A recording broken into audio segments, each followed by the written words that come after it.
কোয়েলের হাতে ব্যাগ থামিয়ে দিয়ে এবার পথে নামিয়ে দিল কোয়েলকে অনির্বাণ। হ্যাঁ বন্ধুরা, ভিডিওতে লাইক দিয়ে দেখতে থাকুন। অনির্বাণ কোয়েলের সব ব্যাগ ট্যাগ প্যাক করে অনির্বাণের মা কোয়েলকে ব্যাগ ধরিয়ে দিয়ে দিয়াকে দিয়ে বিদায় করে দিয়ে বলতে থাকে যে এবার মানে বিদায় হও, অনেক সহ্য করেছি, দোহাই তোমার, এবার তুমি আমার ছেলেকে একটু ক্ষান্ত দাও, কারণ আমার ছেলে যথেষ্ট পরিমাণে তোমাকে নিয়ে অশান্তি ঝেলে ফেলেছে, আর পারছি না তোমাকে। অন্যদিকে মুখের উপরে যখন কোয়েলের দরজা লাগিয়ে দেয়, ঠিক সেই সময় কোয়েল বলতে থাকে যে এবার আমি দিয়াকে নিয়ে কোথায় যাব, এত কষ্ট করে এরকম একটা আশ্রয় পেয়েছিলাম, এখন তো সেই আশ্রয়টাও আমাকে হারাতে হলো শুধুমাত্র ওই নীলুর কথা শুনতে গিয়ে। অন্যদিকে রায়ের মা নীলুকে বেধড়ক মারধর করে ঘাড়ের ধাক্কা দিয়ে বাড়ি থেকে বার করে দিয়ে দরজার সামনে বলতে থাকে যে তুই তোর এই নোংরা মুখ আর কোনোদিনও আমার সামনে নিয়ে আসবি না, আর তোকে যদি আমি কোনো মতে বাড়ির ধারে কাছেও ঘেঁষতে দেখি তাহলে আমার থেকে খারাপ কেউ হবে না।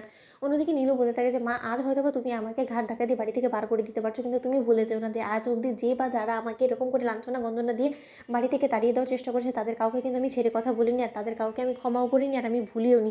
ঠিক তুমি দেখতে পাচ্ছ না, তোমার সামনেই একজন স্যাম্পল হিসেবে রয়ে গিয়েছে যে রায় দিদিভাই, ওর জীবনটা কীভাবে আমি তছনছ করে দিয়েছি, ওকে জ্বালাতন করতে করতে ওর জীবনটা ঝালাপালা করে ফেলেছি। ঠিক একইভাবে তোমাদের এই গোটা পরিবার এবং এই বাড়িটাকে আমি জ্বালিয়ে পুড়িয়ে ছাড়খাড় করে দেবো, তুমি দেখো। এবার নীলু যে কতটা সাংঘাতিক হতে পারে সেটা তোমরা আন্দাজও করতে পারছো না। অন্যদিকে রাইয়ের দাদাভাই বলতে থাকে যে তুই কিসের ভয় দেখাচ্ছিস বলতো, এখনও পর্যন্ত তুই ভুলে যাস না যে তুই যতবার চেষ্টা করেছিস রাইয়ের ক্ষতি করার, ততবারই কিন্তু রায় তোর বিরুদ্ধে রুখে দাঁড়িয়েছে আর তোর সকল অন্যায়ের সাহসের সাথে প্রতিবাদ করেছে। তাই তুই আমাদের উপরে যতবার আঘাত করার চেষ্টা করবি ততবার রায় এরকম করেই রুখে দাঁড়াবে। তাহলে আমিও দেখবো যে তুই কি করে রায় জীবিত থাকতে আমাদের উপরে অন্যরকম কোনো আঘাত আনার চেষ্টা করিস।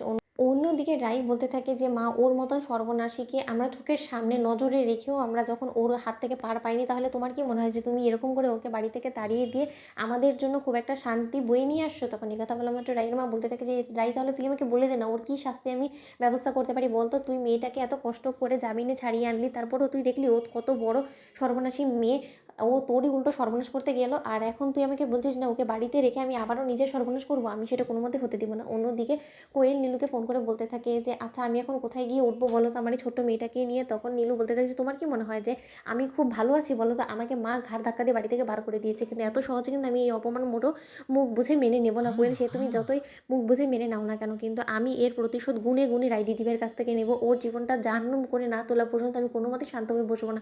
অন্যদিকে কোয়েল বলতে থাকে যে সে একই কথা তো আমারও, কারণ আজকে ও আমার এঙ্গেজমেন্টের দিন, ও আমাকে যে পরিমাণে গোটা এক বাড়ি ভর্তি লোকের সামনে আমাকে অপমান অপদস্থ করেছে, উল্টো অনির্বাণের কাছ থেকে যে পরিমাণে লাঞ্ছনা গঞ্জনা শুধুমাত্র ওর কারণে আমি শুনতেছি, তাতে আর যাই হোক না কেন ওকে তো কোনো মতে আমি কোনো দিনও ভুলবো না, আর ওকে উচিত শিক্ষা দেওয়ার জন্য আমি যে যতটা নিচে নামার ততটা নিচে নামতে রাজি আছি। অন্যদিকে নীলু বলতে থাকে যে তাহলে দেরি কিসের, আমরা আবারও এক হয়ে যাই, এক হয়ে দুজনে মিলে ওর সর্বনাশ করবো।